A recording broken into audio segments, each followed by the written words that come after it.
for your best sign ada obi biara se pass ma sign ajebre na mutimi twan ye ma ye kotwa ye ho e baaye nyame onhira mo papa na sabre se me ka cho se beef corner dwumedi ni de nye asem ketwa ye nim se ye wo bia ne ni taste obi ane dia wo pe obi pede anoa obi pede ache obi pede atoto ni nyina ne ensuro ye varieties ni nyina bi wo hanoma ye de e ba be ma papa na we menwa baby na send me ye message say yensen repeat ye ejuma ne company no yensen repeat number ne ma ni piom mesre number ne tie 05425415572 05425415572 ofre wo mu ahonsa ebeka wo mu medase papa ne yankai se wo kina nyame ya tomu a apostle etna se ewo eye Accra poku ase mayera nti bomode na bra betumi aba sori nyina kama iwuwi a na afi apostle etumi ahwo said ye sene said ya efata na cha se ensem ne de bi ensem abo ensem aba papa medofo betumi ed comment no afa eye 05931075551 05931075551 me pacho eni de wanu yemfra wo so eye WhatsApp messages nko ana cha say makan ede ama kama sana me di kan e ka che onu se obi ede ne de aba se me repeat bibi ma no nti me sre ye ne sa emfra wo so 05931075551 eno na odo comment ne be fa so ede amaye ebrebe mu aye bebi ahoma no so de atum na wetumi afre akire eye wadwene na ene yaba ne yabo yaba na yaba hey yaba na yaba me ne na edo enye de kro mato nti gitum saa na meto me ntumi ntumfa bebi ebio ni nyina ne se me ni menwanu mienu ene ba be disadwumedie wonim dada eye opanyini ba kwa me Daniel ena afei nana safo kantanka achenkwana na wonum bremu obusiafo yenko wonchen ne ma wo mu akwaba mama akwaba ya na tsesen na so na se metumi awo ana wonim se metumi awo awo pa de ntimi nwo me wona ma wo ntemba metumi awo twaso na ntumi nwo no sa obetumi awo ba ntumi nwo ni age say awo nde obetumi awo na make say me wo ntemu a na wonim ni age awo ntemu na se ndem fa ho ade bi amentwe ma nti ne de me ka menye wo ntom ndi onyi metimi ni awo ka se me fine metumi awo debi metumi awo ende na untumi nwo no ba wo metimi awo me aso na ba me bona ande na asa ezi say nyanya do bibi akoso ya transi ndi ma me fa akwanya we so sofo ai ka eden ya obehwe teacher Ben wo so obehwe munyina mu otro nane kwatiko Robert Ukumasi obehwe dibinoye e ofiankwa kufukrodua bodwa sempotemo na afi awutu nkuro ni nyina mechia obi biara simple. Okay, uchia obi biara enti safo ama na edikan no mechia ye miamikromufo achim sutemfo nyina ana sese me fans obi a waje akunwa na wo hwe EGM TV de mechia no. Okay. Afei me honorable Kwaku Alex a wo achim sutem dem assemblyman no ana miamakonta eye kwasie fum ono nso wachim sutem ana odidi koliku afei mechia eye ejamo abusua pani ana nana kunadu mia me ma meketoa a wosan ye ohema wo ho no mechia no afei mechia eye adufudie ana mia me wofa kwamrankatia kukubiriku waso de ka hwenkwan wo de ka so wo de ka no san hwenkwan na wo de ka winidi yo afei menamfo nyina ama sese menamfo nyina adu sei emos ana sese din da ma be bre afei me mohwi nkopie mu asen akurupon me nche me nuanom e wo ho me soa no me nua kokwagin na ye nua obama pani owo mu me mohwi nkopie mu Okumase me nua no Kumase Frank no nche obi a afei ma me go pie mu wakaso ade a na me chia ela maame na maame wawo obema kama me chia ma ke me chia sese edin me ko bon ma mo ebidin a mechia obi oba mi area ho bia okay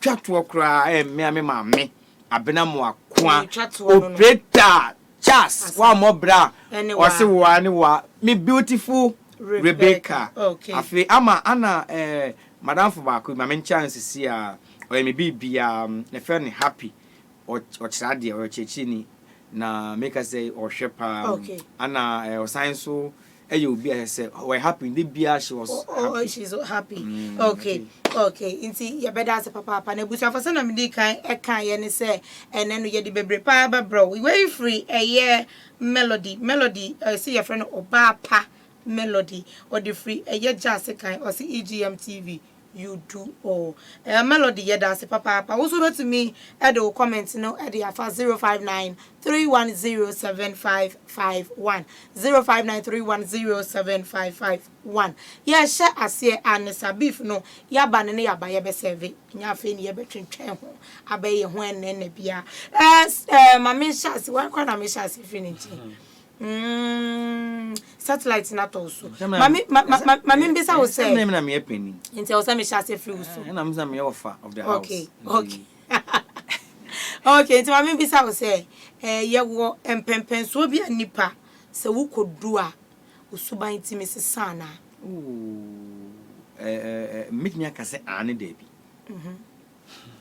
Yes, na ma two answers. Ane debi. Correct. Ane ne ye ebia na baby ofri abrabo na ase no o pass it through challenges it will kodu baby nipa show no they say wanya anida ho okay ana ye obi ho no mu a ono no ebia obeto from no ho ba eya dwempone ne abro ana homaso your side it depends na ba obisa me question bi okay eti ebia onipa asomasi say if me hu na me so me ko me buy no so but penyin ba say dia na na safai ne short amay no wunya position bia wo say otimi sesa ni yem na ni kwa say otimi sesa ba wo say nipa yesu nu eno akwa part of yesu ban ndian uye din a wontimi nyi mfiri ho di bira nkasa ohoi asise nipa okay di bra asise nipa unim bibi yenwa be ma eye sa akwode yenina yenim se barap de ne oboa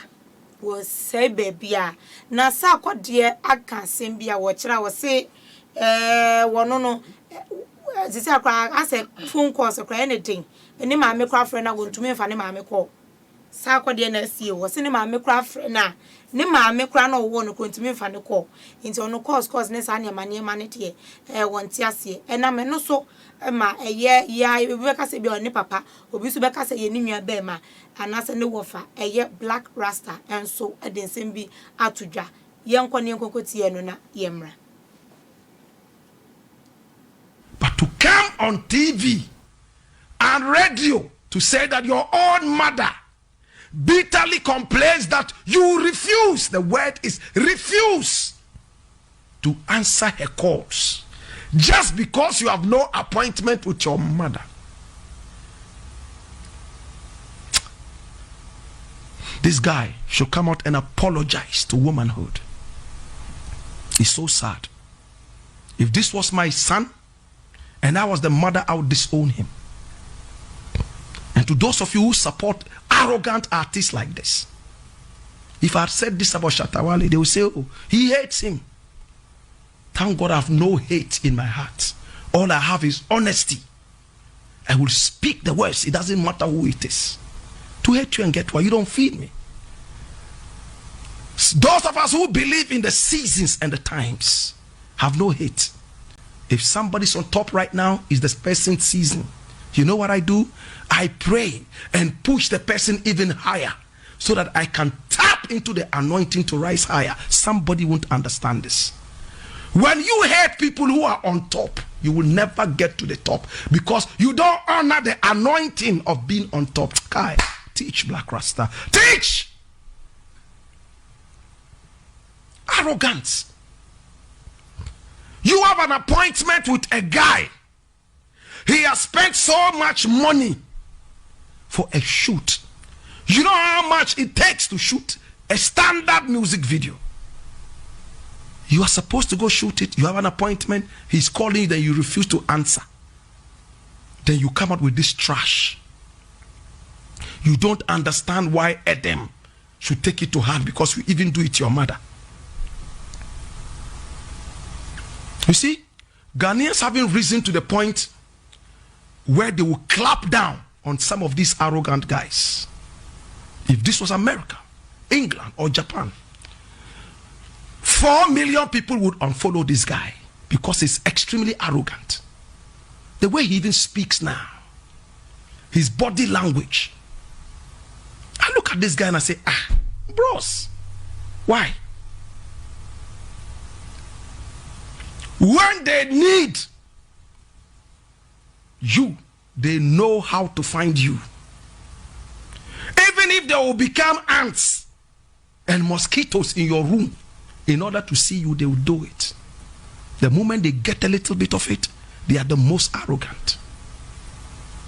Those of you who call yourself sack. This is your arrogant boss. MPP.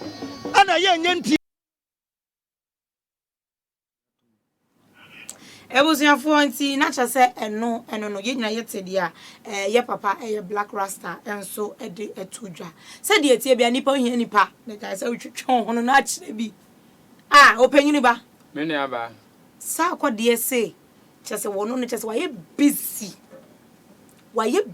to the extent say wo frɛ na woni time even o maame cramp no wo mfa ne ko ntia masako da se na o kan ga ze nipa hia nipa na nipa hia nipa na o ka sasa twen me ma wo so me sra me ma wo abeso me ne aba de tie ni se me na me yesa akode maame a na ka me yisa akode afiri me mam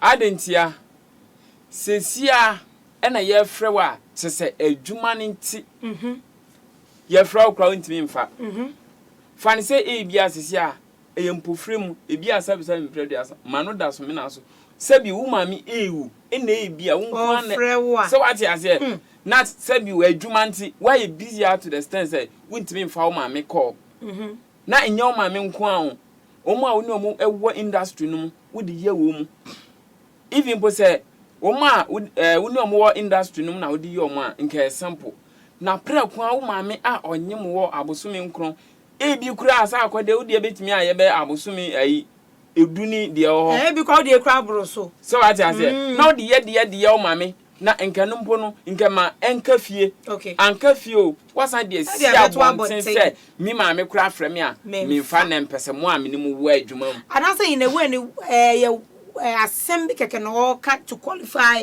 the enti a won fan crofo ko say bia sebe me mami kura wo me kura me fa ne ko na wa won nam chenchen na me se wo de cover ye wa bonten no ye mfa ne sa so what signal wo de signal for na de mai so what I say na chi sa de no eye no kra se won fa nya ne mami a na ko ntimi mfa ntin si abonten me ka se me mami kura me de ye no won se ntina me ka se di bra nkasa wo hwei esese nipa sa akode be sa akode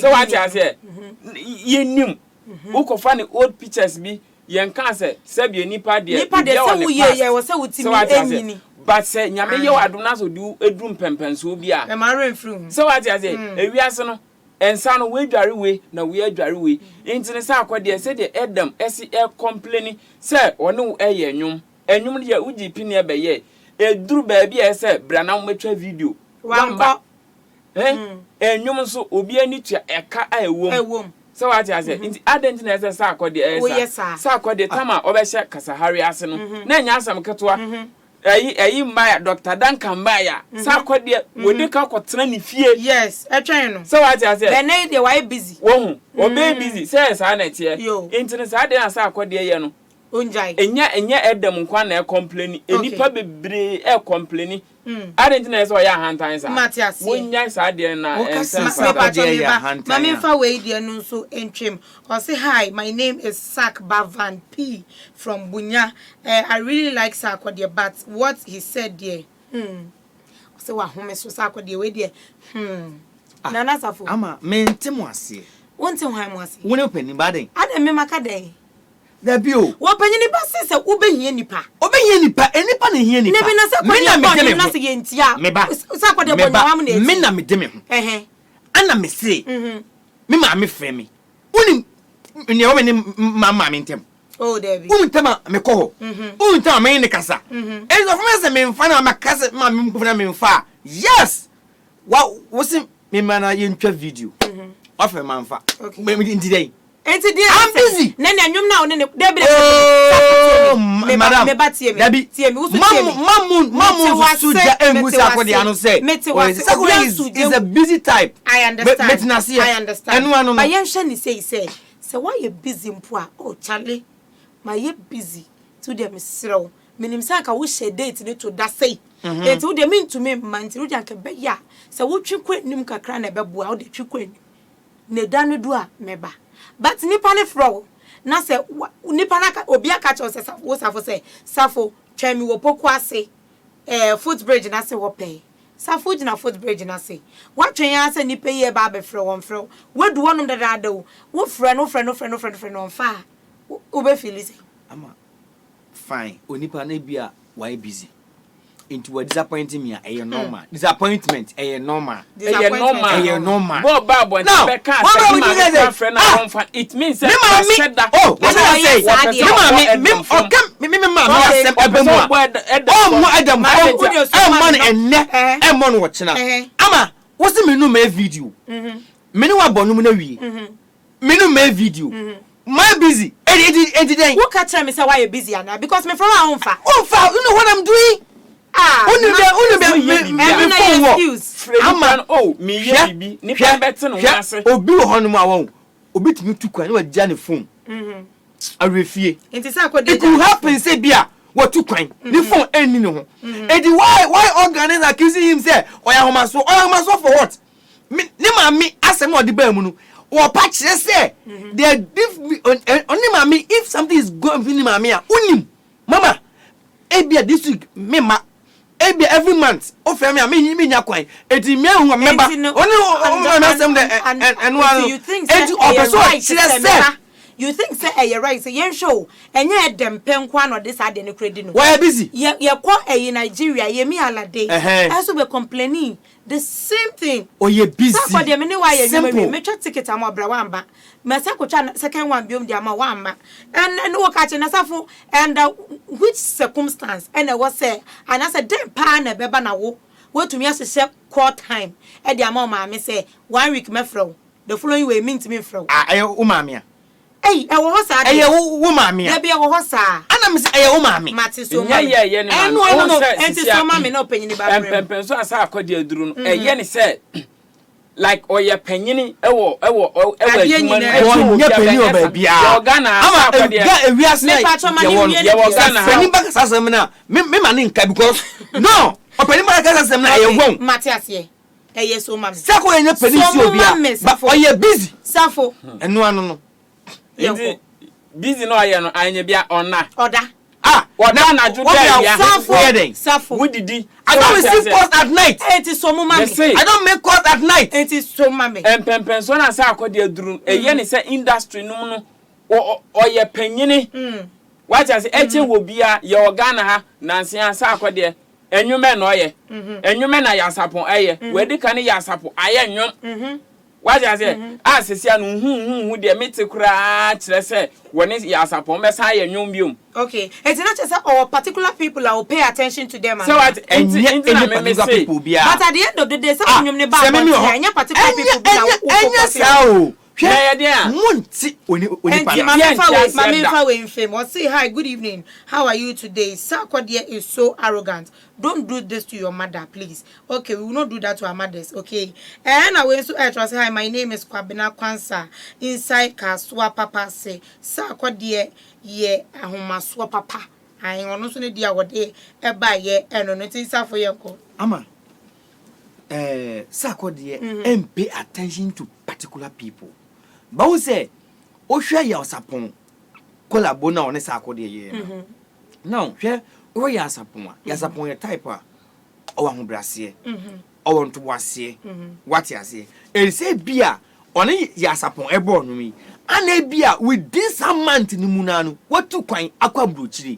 ana ebia abato moto video because of ebia enum 20 on me no me ade o ye no on wie ye nyum 20 ana me make us ade abe on wie ye no communication what you say I think say for before Edem beba bonten no na che say ade no wa fra na ne nsanka no ne nsanka na ase bia ne phone so nsanka na phone enema mienu ase we nye na ayira ase ma ye kana ebetumi ayira my mode phone betumi ayira ebia ne phone ayira ebia ne phone ode ne phone ato ba bi ana wo hu mesro so tie phone ebe yira but yen ka say sa akode he is under management so what you say enti no enya possible say Edem be fa ne phone no afre sa akode nko number say sa akode me music video time aso yenko obe fre sa akode ne personal number obe fre ne management so what you say hwe eye wicked sa akode ya na adwon say mpempen so asisi agana fo yasoso no so ama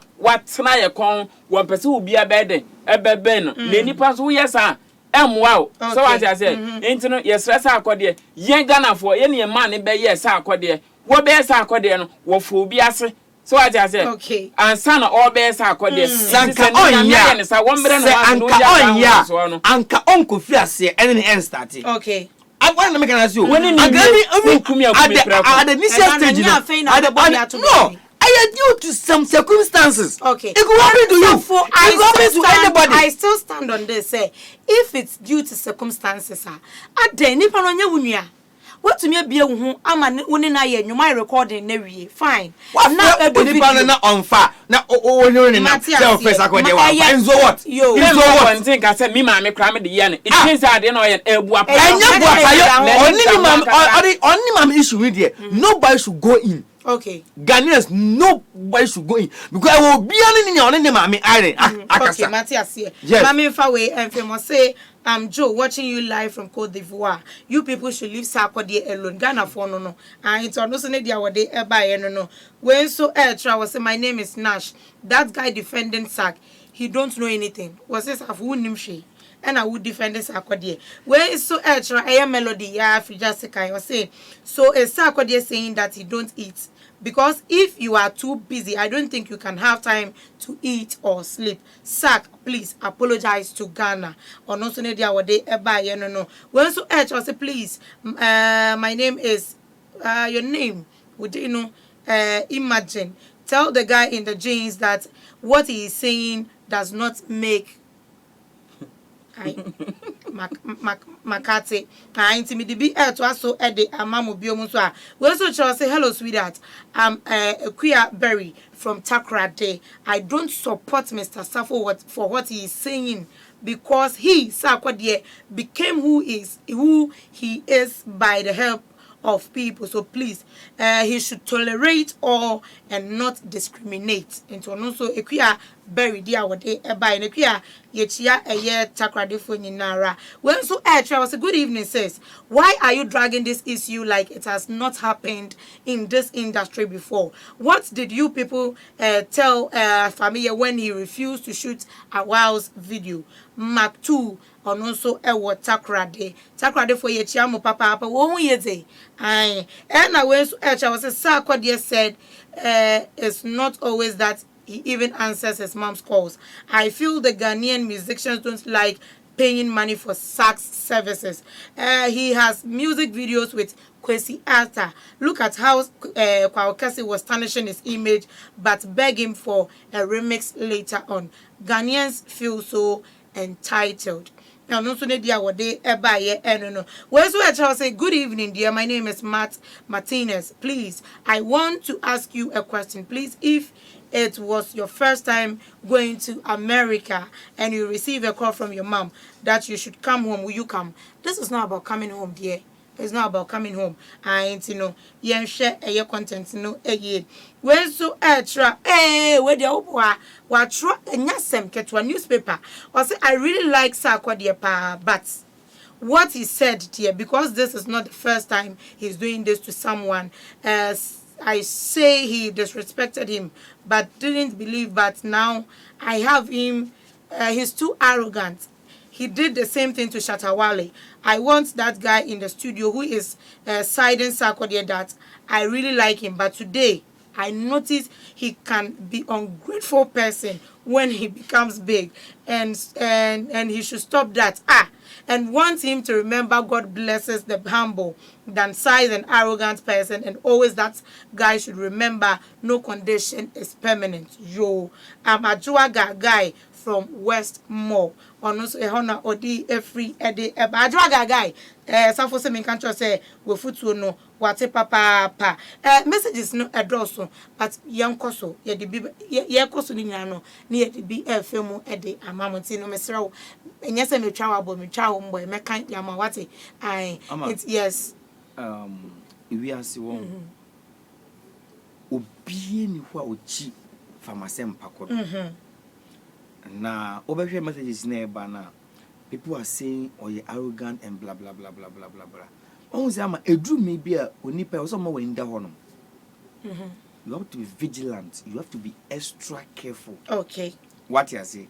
So I think for now Sarkodie is being careful, and nama for him to say a tempo to me on him I make consumpo on ansano and no dear ebetwam and no dear the Ghana from 1 year story cry me issue there between on any man upa go home and ask them in my market was if I'm home bank I don't ya sure now nya me pesa me catch Ghana for you and say munya Sarkodie ama ye best rapper ewo on manga ne mu ehwan yes Sarkodie nto no kwa na timi rapper ma akoma na hwan akoma abofra ko ne hwan bi obi ani ho bi hwan rap me eta so mo Ghana sana wo chere okay obi nka say ye best rapper me Daniel obi anum say Ghana Sarkodie into we best na no chese membu obi ana is it because of this best no na maniti ada but the issue is ama mani dibre and yes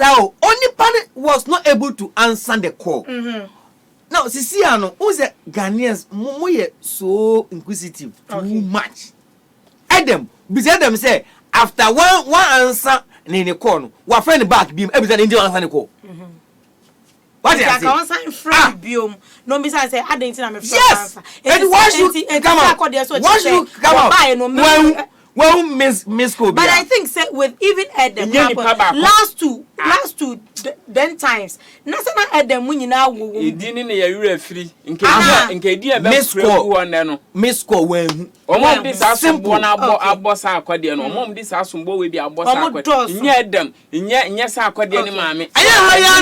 Anya you see anya haya na won akwaboa ebegia aka sa Ghana fo atwunya di. It's Sarkodie no match na Ghana fo atwunya di. Don't be an Matthias enche ye be call your next way so ntimi ma me fa eye comment ni bi enfemo me dofo edroso we echa say good evening sis, this is my first time watching this program and frankly speaking Safo is very annoying. What's this for? What tenakuma when you be ready anim. No one be your dear papa, so you when ye.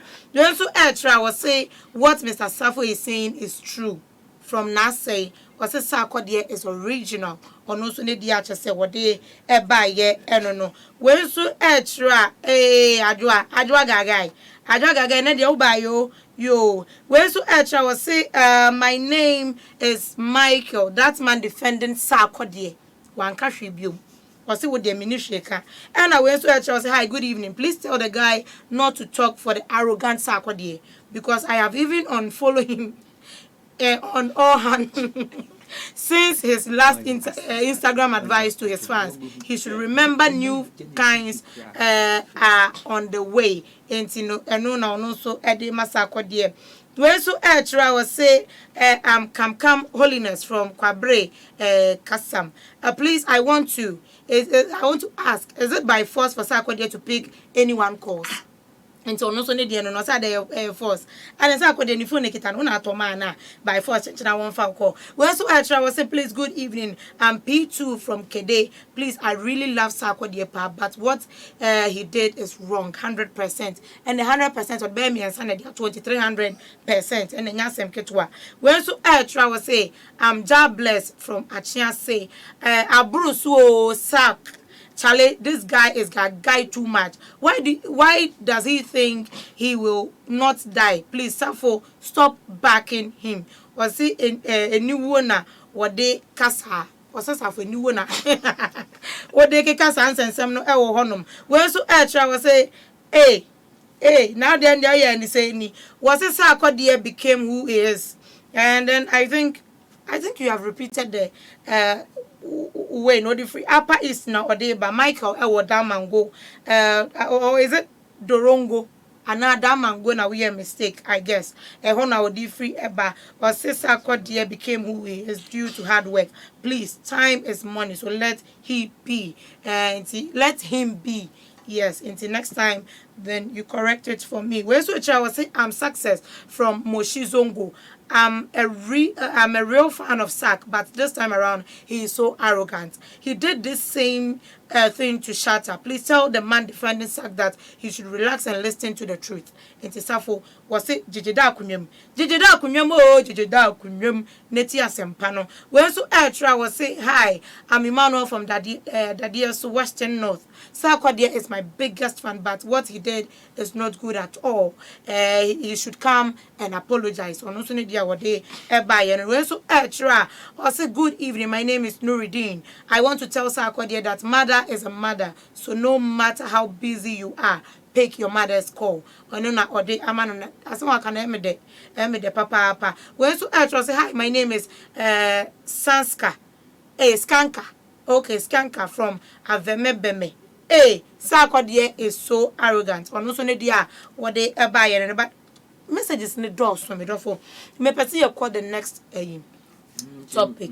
So now the ten say what can say Sarkodie any ye papa ya sapon ayenyum wo ha ni say na wo swing aw wa mani ni sing and na wo swing bribi ye wa yonana why di usamina yamini enti na chese one ne ayenyum yes ahomrasie kwan so but unim se nkrofo jabe se adanti na was gospel artist o kwode ho kokko for eye omo ye secular music o do ho kokko for no o de na akwa ye nwumi e na ono eri ase ni obo wi ase nwum e na mi bisa se aso gospel nwum ne ye bo a yo omo tworo wi no omo record wi a ye bo ne wo hia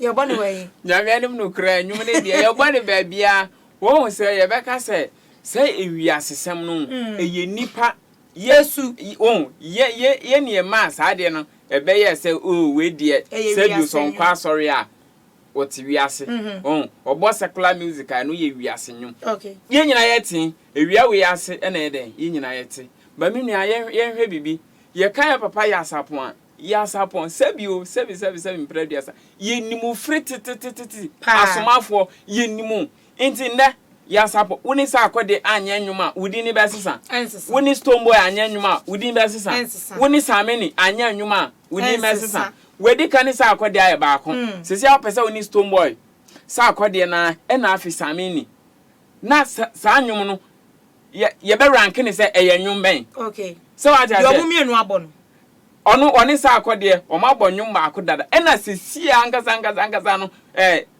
politicians be catch us say it is in the pipeline okay eba o person oni Samini Stonebwoy na Sarkodie ni part 3 wambo shata David wambo na me say sa nwum na o person ni safo ne collaboration no o mo de be hye okay jena no o de be hye na edin be no o de be to so okay Sabio minua ba de oyanyum to ni ma me ka so bi ni ma me ka no nte aduma na mo ye no emra wo ho wo beto gospel a emra wo ho so ate e na wo beto secular so a emra wo ho enti sesia no omo no part be no meto de ahyem e na se wo kita enne no na wo de to asore nyum a yenum se we de pure asore nyum no obi ono so Sabio o to secular na wo pese enye ba ko na sa nwom no ye be bɔ ne he pese emu ye de on se sisi ano ye wo twe akra na wo fa strategies onya akra asem no enumpo sa enumpo eka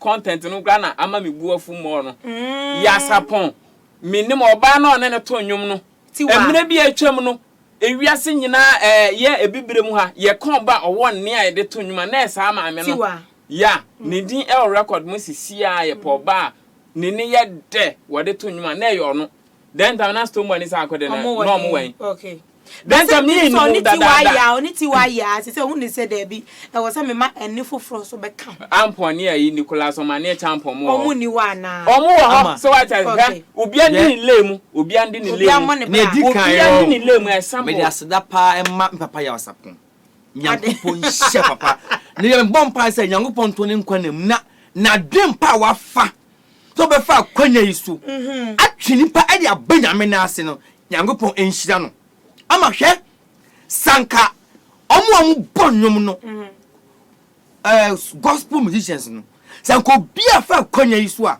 anka sa nyum nyum basa omu bobo me de mensa wo obu nsamani ene sa ne ma me tie wade okay sa nyum hu ye onum bi wo ho ahai abuja kam me bo echiro enyum be ya menka ye beef corner ye panufuo no ye panu we nya sabe ne wom enzi a Christopher no mu no ewuram okay omu ne omu ye kolabo no mu bonu mu na at least anointing kito be tom so ama wonu mo on be bono e betimi atachi okay now sa anum bi hono mu a ama sa wote ese wiasefo no ama mo se yesi ye wiase nyom ani onyamenyom ni ani ewi wiase no okay ama papa ya usapon nyame nhira no se all twisa akode but don't you think say some of them no their lyrics into never yetimi differentiate say where you are singing because e bia na dia wo boss you ya penufo no then penufo wodi kan ka say no ubi sa penimba sembi ya nyum no ya tu ya bo won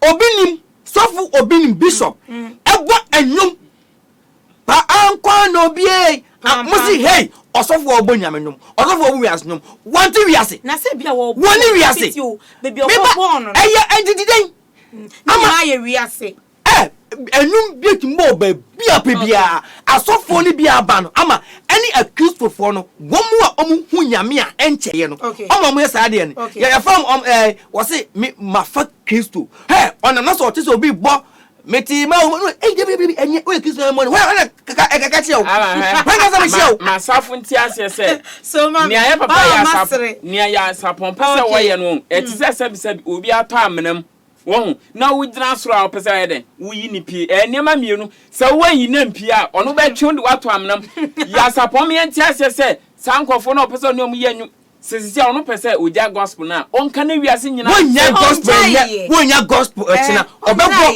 na mo akonya na waka me tell man nka enemu enti na pese me ka che penimba se me pese enti ya pese penimba che ase ne se akonya papa ya sapon afaso nyankopon hira no sana nka wo mu bonum nyina ye ya anka aye ye na me ka se won adwuma na ne opese o ye ni sisi eti se de obi afa amrem na wuyi no wo pese wuyi no wugina soro okay nema me reader se wo be yi na pie wagina na so no be twu de watinti ma wie so what ya say wagina safo assembly wo wanu ntum o kasa wan kasa sisi ano ye nyina ati ase se ewiase nwom ani nyame nwom bible ne say mone wona wonyi ndie entwi konua kro okay chaka be ne han ni esum ewo sakode wangwa sorry sakode wangwa sorry Shadewale wangwa sorry onu wangwa sorry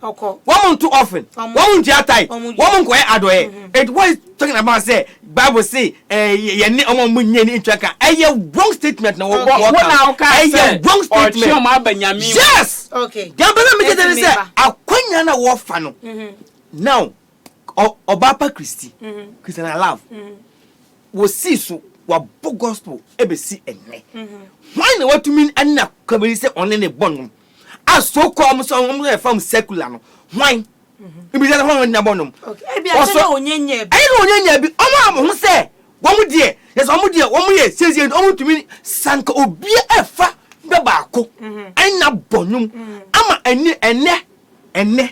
enne amenu kasei ebony ni ho ebony oko enumbe no boy mi da wasio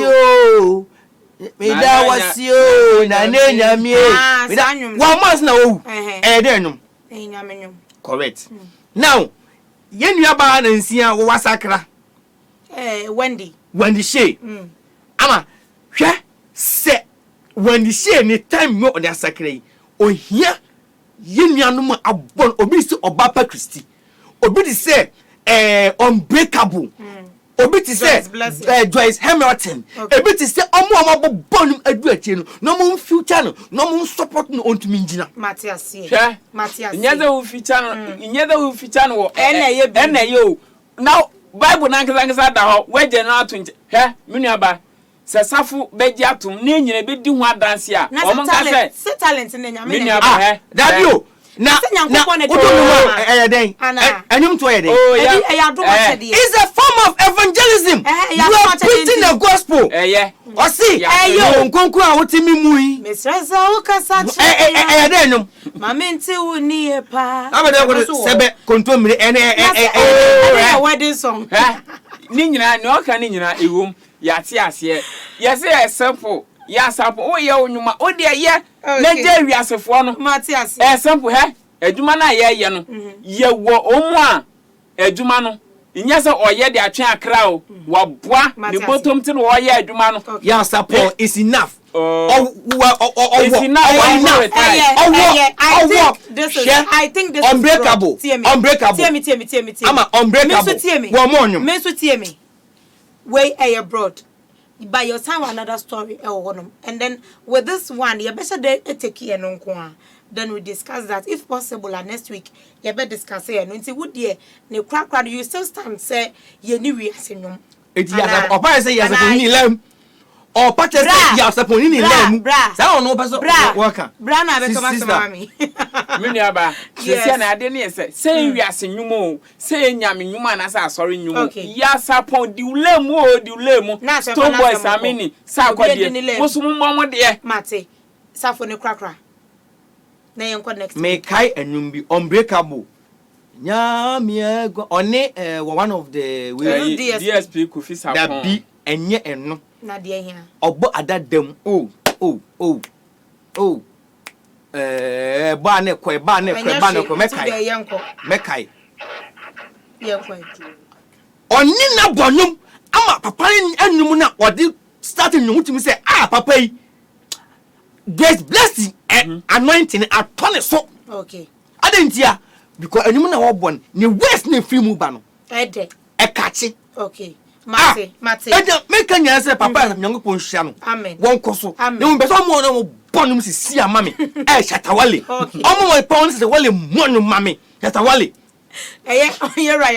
Yes. Okay, you catch this topic I can say abroad. You be come on say me fa comment ni kakra film answer na ya toa so we see from if we done your one about say I wish I could slap the guy in the blue jeans. Really?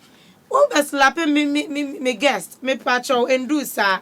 I was so annoying too much. I then I sir. What na kuma sir the bone be no dia. I say WhatsApp we also say WhatsApp is saying is true. The other guy is who the one cancer nim the one cancer who drew who TV no so we so try or say I'm Sarabella from Accra. I want to tell Sarkodie to humble himself. And Sarkodie no and Sarabella catcher no. Afa we so dia we dey buy and watch. I was say Safu they worry too much.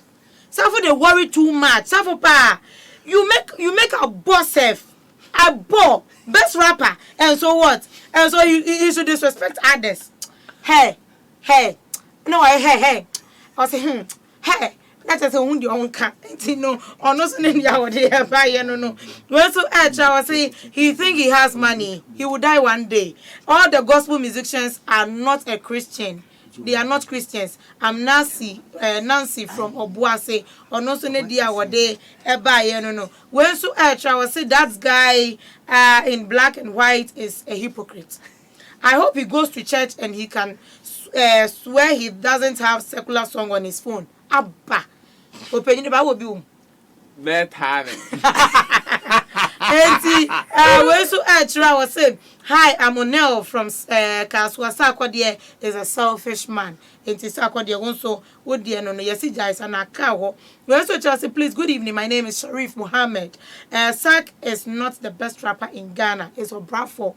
Into ono so ne dia wode aba no enti sakwa de se wo trimu ye wo say ye wo na ye best and ye boa why. We also Chelsea, good evening. I'm Mimi Arafat from Offenso. To be honest, that man siding with Sak is annoying. Concerning Sak's comment, I think the way to have handled this was to either return the calls, and he should have added that even his mother's call he doesn't answer, but he returns the calls afterwards. Okay, nti na say enka ono na tira Sak de wan kasa ye kwakwa we say good evening dear, I'm Chris J from Kaswa. Please, if I may ask, do you guys know the relationship between Sarkodie and her mother? We do not know, but sometimes your utterances and no and a nipa are thinking otherwise. Into careful. I've also say hi, I'm Davido from D Town. Please tell Sarkodie that he shouldn't bite the hand that once fed him. Don't forget, mothers are blessings to us. Thank you very much for your comment. We also try to say hello, good evening. I'm Otu Abraham from Wasa Ekropon. I really like Sarkodie, but this arrogancy cannot be bought. Therefore, he should come and apologize because his fans are not happy with what he said. In Sarkodie fans and so Edra. We also try to tell that guy defending Sarkodie to mind his speech. Ghanaians are not inquisitive. Very annoying. I'm Fred from Takwa. Okay, Fred, yati why? When I say please, good evening. I'm Abena from Kaneshi. Please, Ghanaians like that. Why? What is their problem? They should leave him alone for crying out loud, please. You can see a date here. Papa. Now we have another story. Young Kwani and Kwanko Shembra. I you. Sorry, them cry a date. And Kwafon Gia tight. And Kwafon Gia tight. Offerings also a moon famba. I do. Young Kwani and Kwanko Tiembra. No, yentia MPP. Ana yentia NDC. Nemo yentia and my bonia air cost or minimum. Since a year software, your cost sorry, a correction ma. Tight and ba. Who be some members no almost say a Juma Niho.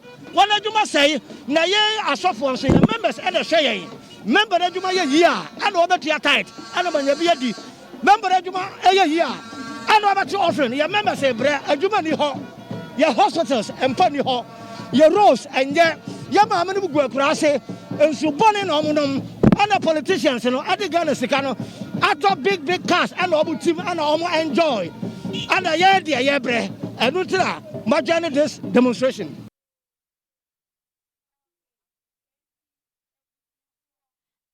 Fix the country.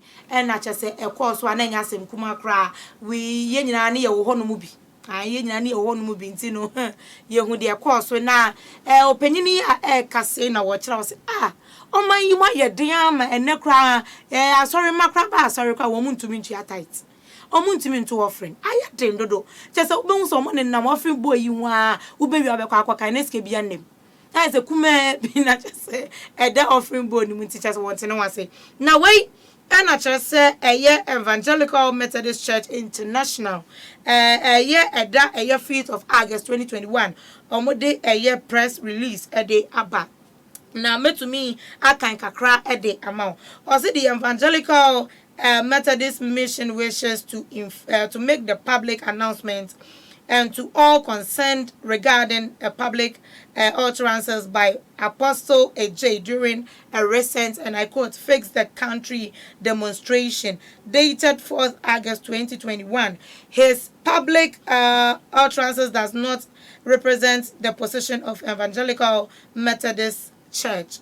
And then the Evangelical Methodist Mission is a Christian foundation for promulgation of the gospel. We advocate for change of mind through education, not public demonstration. We have built schools, which is Obo Methodist JSS. We secured the Taifa Experimental School property.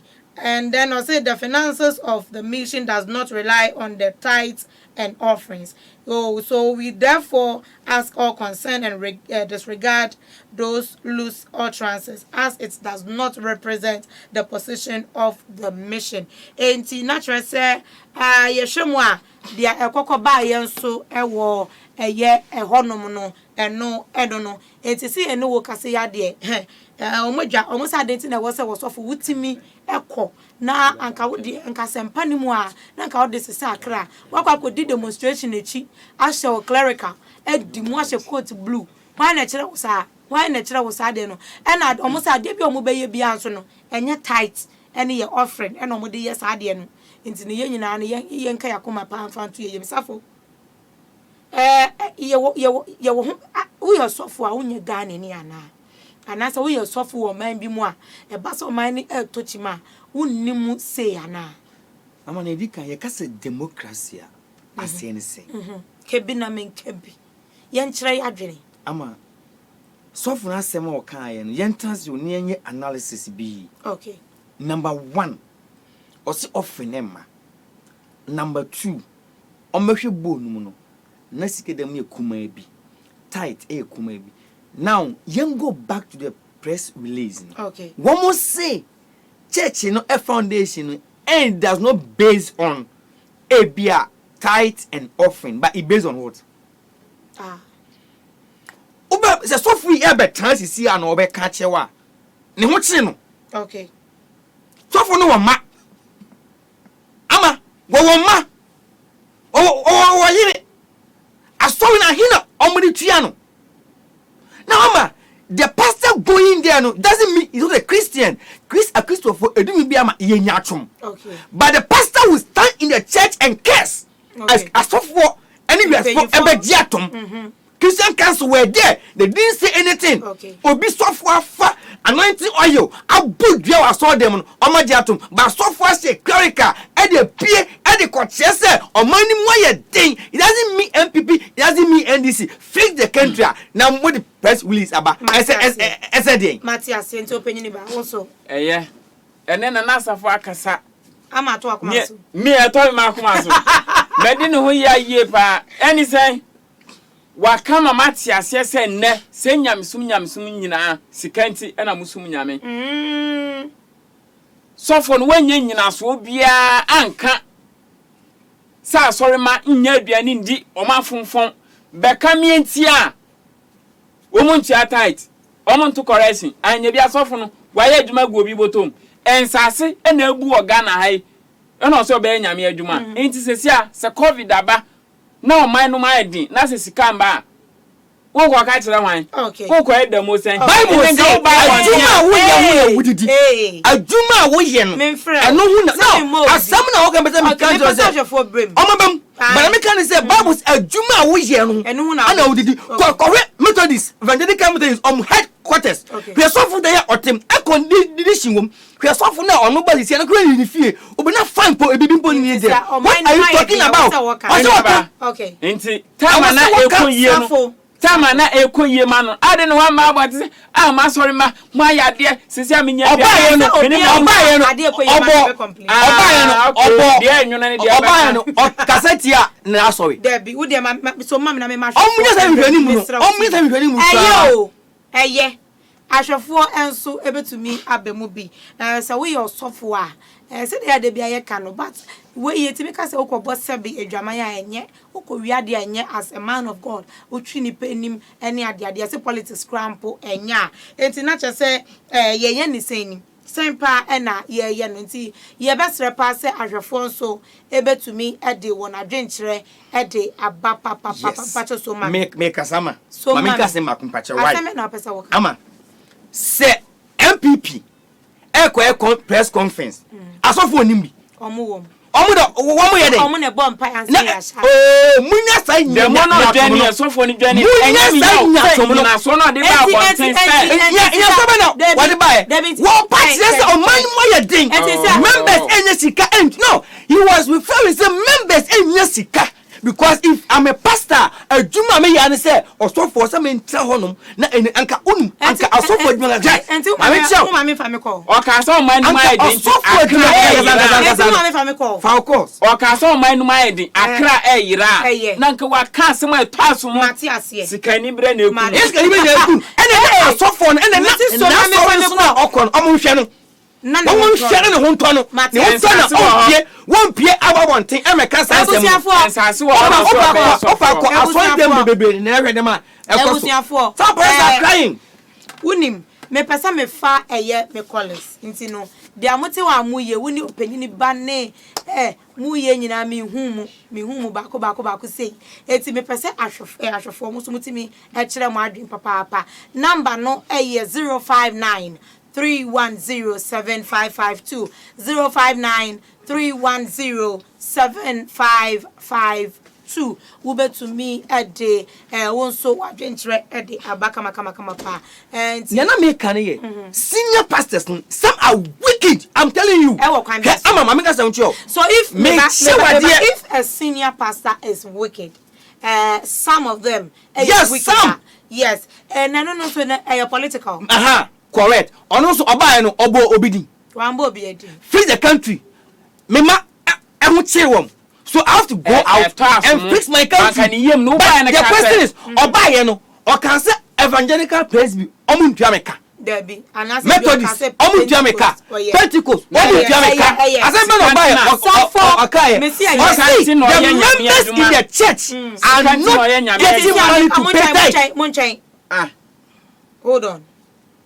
10 pence down. Okay.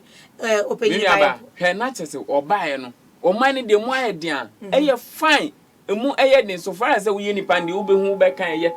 But member casse, who mine my din into a sorry man, umuntia tight, umuntia correction. And a tight no correction tonight. Mammy, I said, Mako, Mako, Jenny, hey, Munso Mammy, Miss Ramo, 059-310-7552. Fry enough our gentleman, Ebra. Hello, good evening. Good evening, me for me patcho dini baby akase free. Me de grace mkatafuka atwa. Me patcho yo yente wa gentleman. Afunu huwa ni o mu hanka mabubo na su. Sa na ko dia se o ma me so na kura won fa na de edem no ma me no na na. O mu se edem o discussion yo mu no ye no. Anyo ma no o bi discussion de ya de so na ni pa na so so uru ne ya yi. Okay. Wo se ma no kura fa na fa ntire. Matias me dofo. Kata ku se no hu ya hi papa. Wati ni nyina. Matias me da se papa yenko next caller enche me patcho fra na wa ye ni short pa e de amaye why. Hello. Good evening. Good evening. Me patcho say. Nyame adom na wo so e. Ko say. Program. I want to say, other guy now, when you betray, because we are so far. In say Ghana, good time. What you say? COVID-19, many heading. In Kenya, time we have some local Kenya. Some would demonstrate church members in Tia. Oh, so what you say? Being your side, you any one Cassam, to me, she banning the young Ghana from General. Okay, yati your pa. Ya da se ne wadwentre. Ya kwa next caller hello. Hello. Good evening. Evening. Me don for me patcho odi ni baby akase free. Me patcho me di ni jeko me kasa shaman. Me patcho yo yente o. Me pese me pita guy na all different na pattern me kasa no. Me pese me pita ni say apart from collection ni site no. What is the source of the church on country them this year? I mean, okay. Open you trauma. What's your baby no echi what? Obe ya no echi ye wie. Into obe ya no because one show jumedi no mama why? Okay, hello. Good evening. Good evening. Me patcho odi ni baby akase free. Patcho family for that free asama le balon. Me patcho yo yente wa dwenchire. Yeah, the patcho also for the beginning said, yeah, all kind of and After after all the end, the only person also from the Canada. The supplement the kind of the family super. Matias here. It's young quiet next call and so and chain. Your body to Uba no in a short pa. Eddie, am I? Hello. Hello. Good evening. Good evening. Me no for pa me patcho dini baby aka say free. Oh yeah, if me of me Daniel. Daniel me patcho aka say free. CP. Okay, kaswa. Yente malam. Yo, yente wa dwentre. The mo can say so for what say we be dreaming now we yes friend say demonstration dey. Bible council no enye fa na wo say the it's like the Bible say we so for ni kwati nya ho asembani bi ere eka. Nti say so for be dreaming now we demonstration sa akobasa enfa asababo de emma. Nti do ye ni de entwa yi kwa nti wo say o Bible yi na kupu nshia ne ma ni ready for it was a pa. Matias here. Yes, yeah, that's a papa. Hello. Hello. Hello. Okay. Hello. Hello. Good evening. Good evening. Me patcho udi ni baby aka say free. Me dey me ka say free mampo. Mampo. Asante mampo. Chufu. Okay. Me patcho yente wa dwentre. No me. Abrante no te ho no. Ni nti a. O dey ti ya so. But I say. Omu ye mienu omu de anya. The all Christian software say software na ka type na wa bodi ni nti. Okay. Ana ehana na say. Asama o kedi ni na ehano. Okay. Software no ejuma ho ye ne say. Asore ma no to correction. Type ni correction. I no obeme won say ni on what wo. Ama say on going to don't you know who see as na there be more who say asore ma no true any type of correction.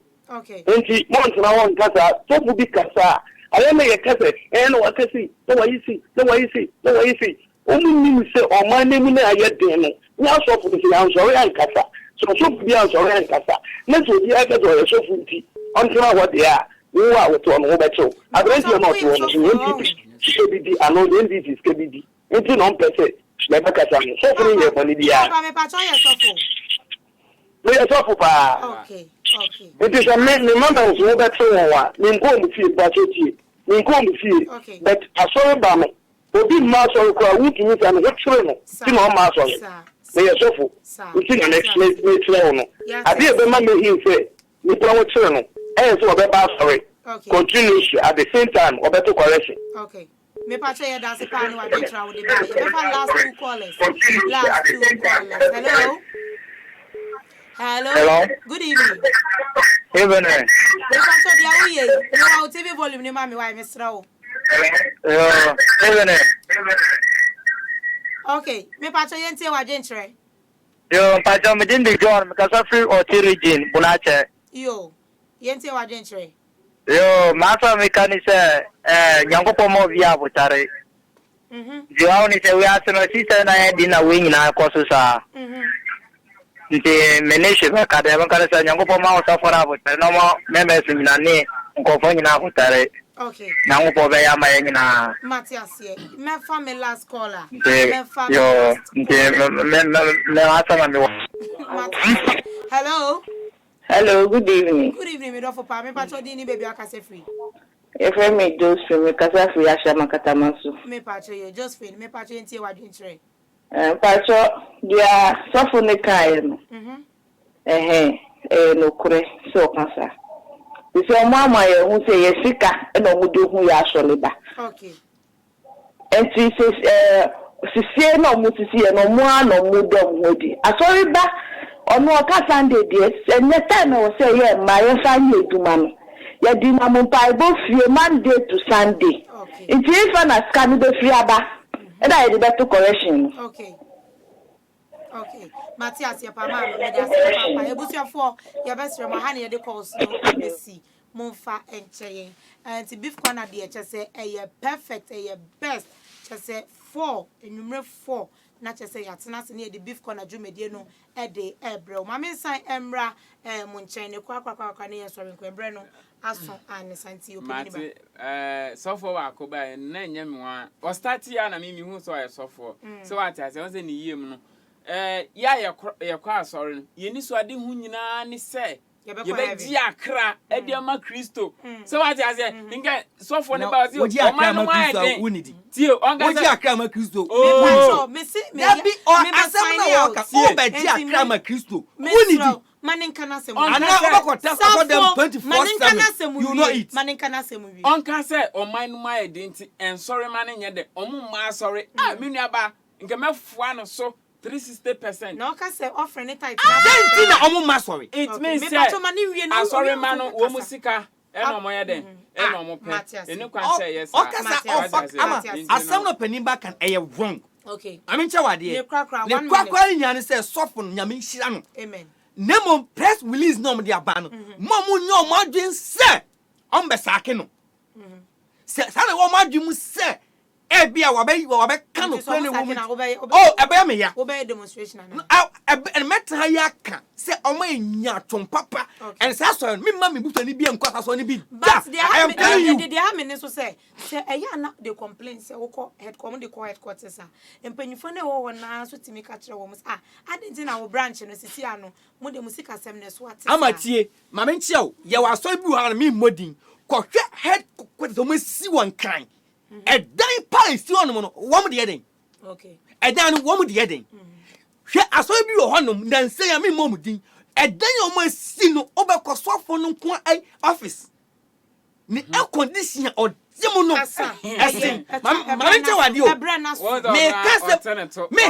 Me custom that was instead of them to send the money to the ground, no from more as so for work from one. Now, Omunesika and Penifon 80 members. This how I begin one. Say, I'm sorry, I want you on Yama. Your pastor will come out and reveal a secret to you when you go. Sorry, man, leader.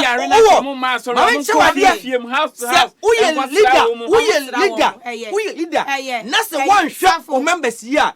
One day, Omatoto. Matthias, the Jomedian no esi anessa. Mencha so as for Bemadi.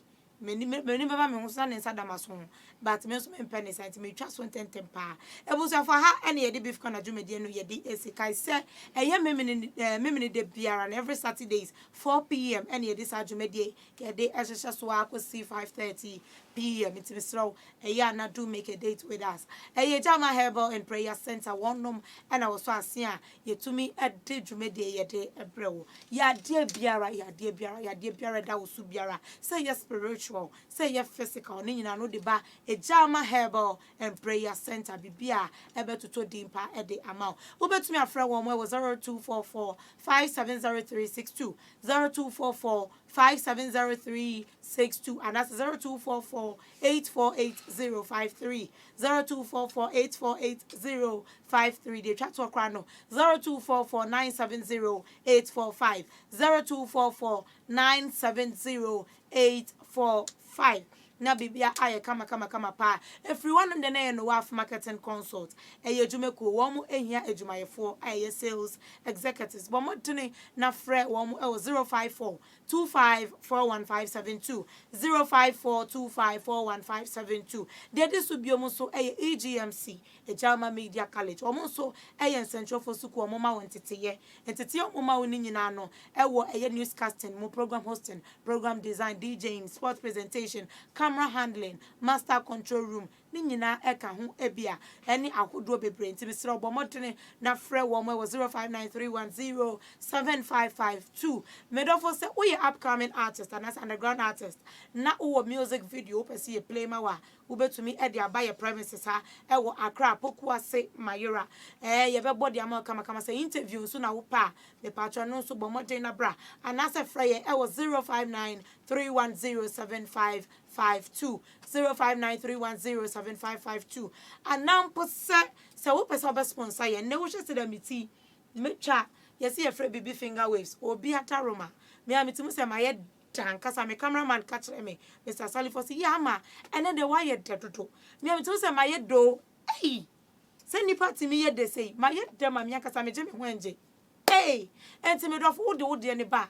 Near Boudin, come pa. Not to say you to me at your wish earring a crash. I mean, no be a darumo. Into yen fast, Nafabra, near Bohundero, and fa and mawo. Kaisoba for 059-3107-552 059-310-7552. As it appears here, and Kwama a executive producer and managing director, a year apostle, a ja amma, a biom and Kwama Minya Memon Bebo Michidom, near to Midi Jumedi Eddie Ebrewo, a opening by Kwame Daniel and Afin and Asa for Kantanka at Chinkwana now no bremu, one more me no not as one becoming home, Majumedi to me a year crabeshe. Once our Jeb Brenna will share, now they'll comment by ye, who to me frayer, wow, friends, you to me a foul call. Then person will tell you and say, Many so papa me do so, me dowa. Just a big crowd mad, biara da me do free makume muton, and to me stress any diemu. Any diemu, a yakoso and a beef corner, Jume dieno. I think I said a biom and coma a year, me cameraman, Mr. Salifu, Yame on Shana Allah, in shop papa. I think everyone there, na me producer back up away. Way me point pe once Mammy Don Simon, Mammy Don Simon, Adjimin Sem, and the producer Yamin Shrawat and Slissery. Now, me sorry, I made James Wampa, Yami on Sean on your Casepa. I fade this to be a Desmond, your nation, or no so our master control room or no, and I went there brought. Now they are to live.